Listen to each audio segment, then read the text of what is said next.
You ask Tiger to solve. This deals with linear equations with one unknown. The final result is x equals -1. Let's solve it step by step. Group all constants on the right side of the equation. Add 2 to both sides. Simplify the arithmetic.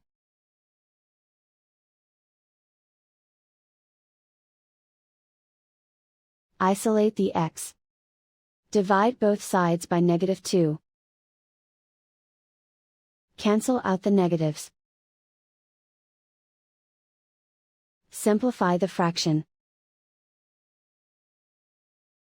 Move the negative sign from the denominator to the numerator. Simplify the fraction.